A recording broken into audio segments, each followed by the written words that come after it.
Many people around. Alright, you're good. So we're doing a 293 oral with Austin. We'll start out by taking your medical and your pilot license. Here's my passport. Here's my medical. Here's my pilot's license.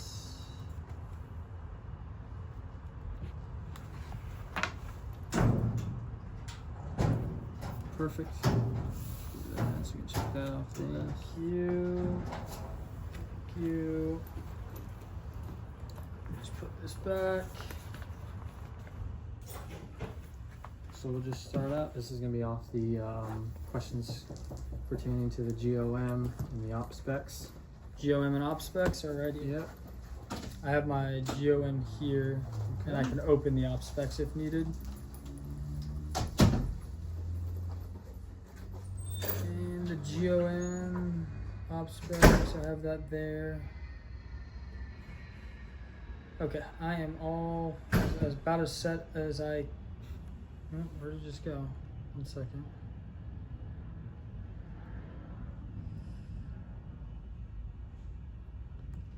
One second here, my ForeFlight is acting up. I don't know why this is doing this. There we go, company, there we go, op specs, GOM revision 4. Okay, I am all set. All right. So this first section of questions will be on weight and balance, passengers, baggage, and cargo. Okay. So how do we calculate our weight and balance? I use iFly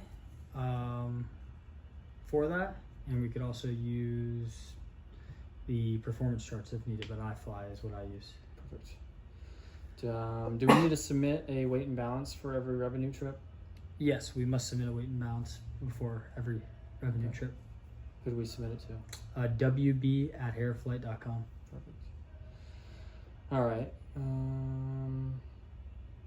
A transcontinental flight is planned, requiring max fuel to be taken to complete. Your passengers arrive with more bags than expected and will put your weight and balance 200 pounds out of the envelope. What should you do?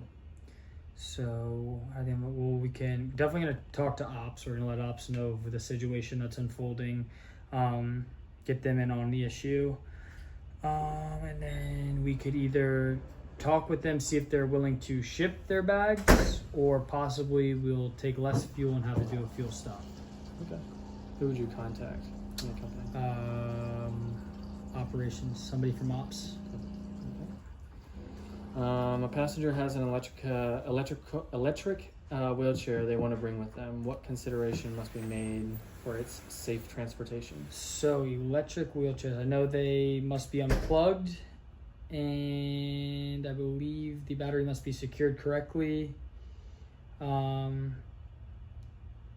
Has to be secured correctly, and if it's lithium, it has to be in a pressurized, in one of the spots where the aircraft is pressurized. So like an R501, the nose and the tail are not. Have to be somewhere where it's pressurized. Yep. All right. So we'll move on to section 2.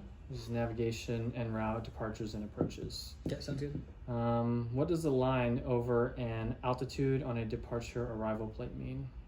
A line over the altitude? Line over an altitude on a departure. That means arrival you must plate. be at that number or below that number. That's over, or altitude, not number, altitude. Okay, perfect. Below.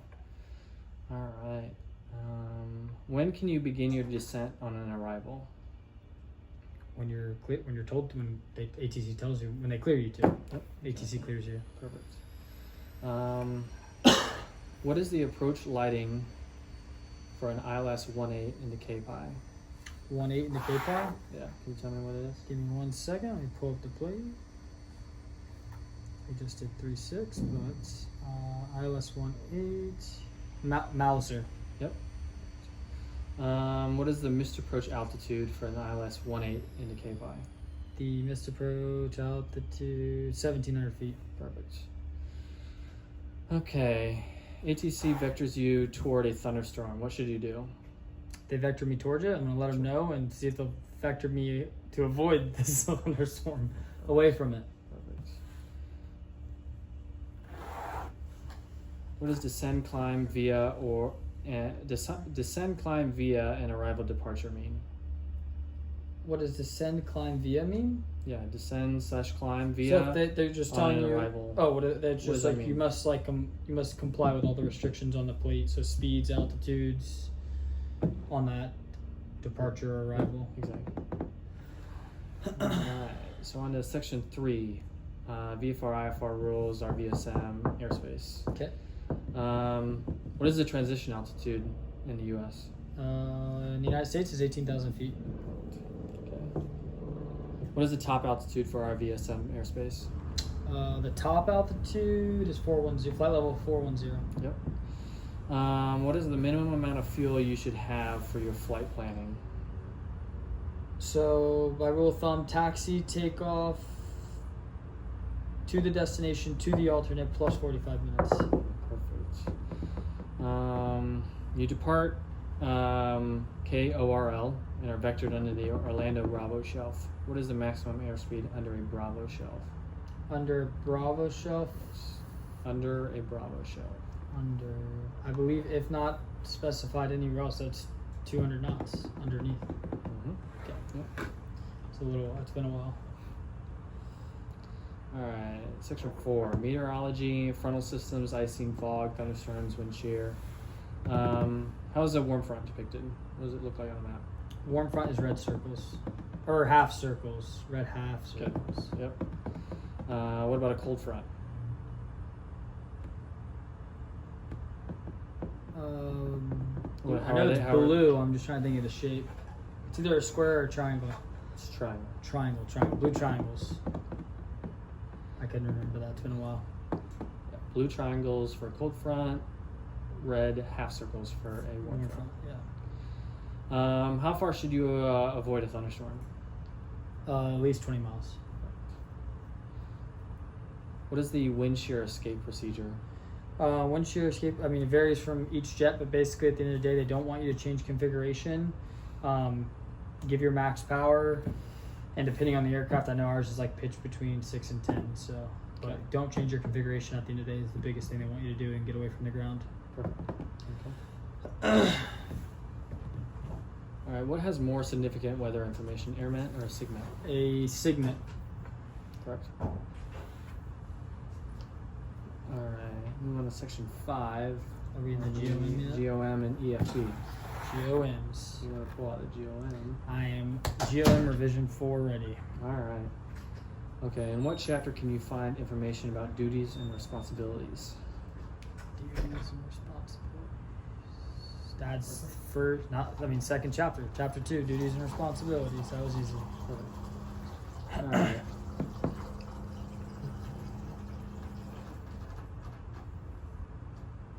All right, you have been advised that a passenger is asking about use of medical oxygen in flight. Where can you find information pertaining to oxygen for medical use by passengers? Medical use for oxygen. Stand by.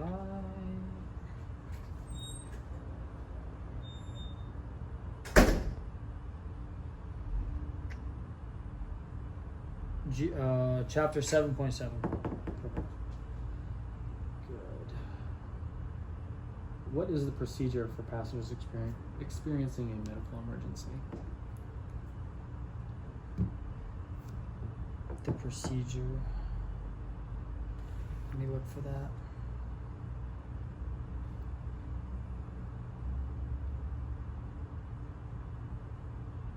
Medical emergency, the procedure is... Well, it's chapter 12 of the GOM. Okay.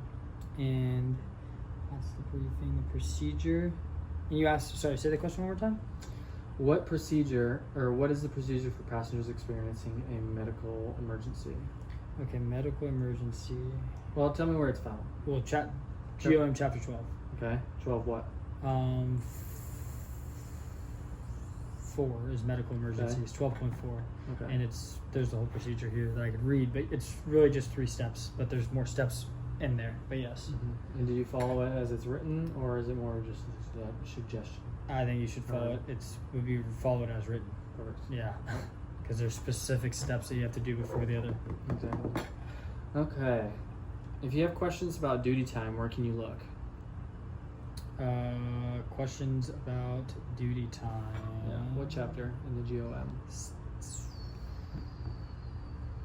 3.5. Perfect. Okay. All right. Who's responsible for having the most up-to-date information on their EFB? That's me. In my EFB, I'm responsible for it. Just yours, or yours and your co-pilot's? I would say mine. Okay. Yeah. Oh God, I was about to say. Just yours. Just mine. I'm responsible for It's it, but I'm gonna make responsible for sure the his is responsible. I mean, I'm gonna make sure that his is It's- up to date too. But yeah, it's Yeah, his responsibility. Maintain his, yes, exactly. What is the lowest battery percentage that your EFB can be on before the first flight of the day?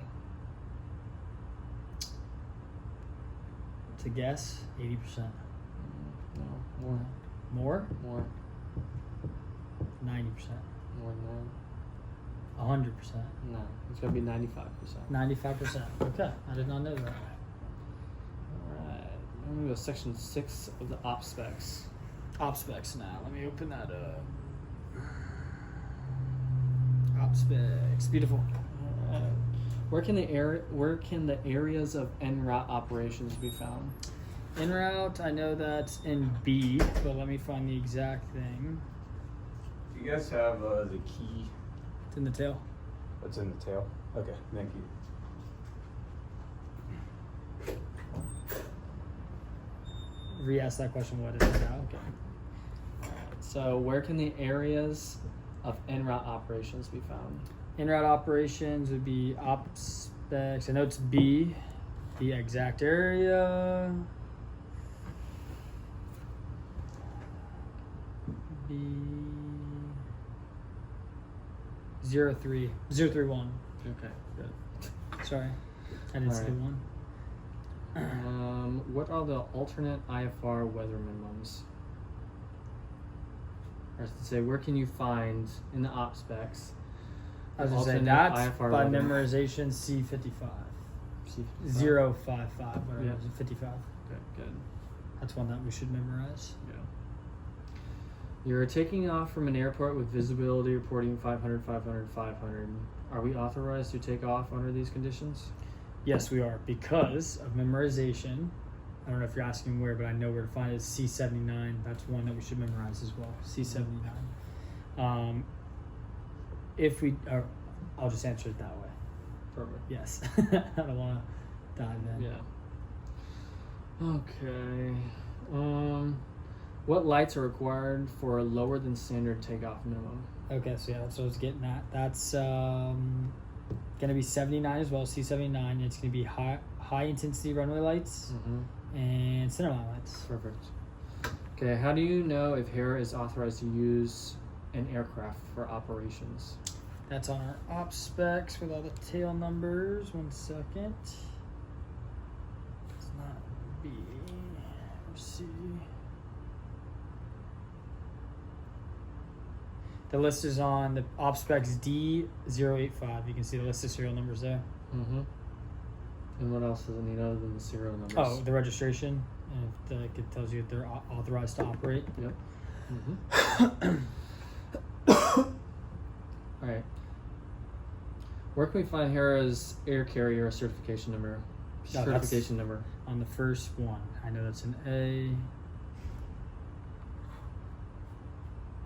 A001, and it's the number. Do you want the number? Can you tell me the number? 5JHA062N. Okay. Alright, so we're gonna do next section, class 2 navigation. Does HERA flight have approved for class 2 navigation? Doesn't really pertain to me, but yes, I talked about this the other day. That's why I know. Yes, we are approved. I'll stop there. Sure. Yeah, we're approved. How do you know if you're allowed to complete class 2 navigation operations? That's what I was getting at. You have to do like a course in house with somebody who's approved. So you do like in-house training, Perfect. so to speak. Yep. How is a position report given during oceanic flights? Oh God. During oceanic flights, position report. Give the tail number or call sign or HERA 16. The point that you're crossing, Okay. I mean, usually it's a waypoint, but you can also give them lat or long. But we'll just say it was a waypoint. So full call sign, waypoint, the time at which you cross the fix, how high you are when you're crossing the fix, name of the next fix, and the time that you're going to be crossing it, and then you can also name the point beyond that if you wanted to. Perfect. Exactly. It's much harder when you have to think about it rather than doing it. Mm-hmm. What does en route cruise equal time point ETP account for? ETP is just helping the crew determine like the closest good airport that they can use, just in case of, I don't know, any type of contingent, like a medical emergency, or there's a couple things. We'll just say medical or ETP. We'll just say that. That's what that is. What is the shorthand lat long for 50 degrees north, 150 degrees west over the North Atlantic? Let me look. I haven't done water stuff in a long time.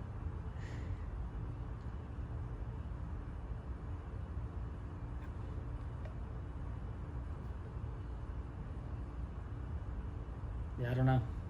You're gonna have to. Yeah, I don't know that one. 50 November 60. Okay. Oh, 50 north 60. Yeah, Okay. 50 north 60. And that's the shorthand lat and long? Yep. Okay. For 50 degrees north, I 150 feel like I should know degrees that. I don't west. know why I blanked on that.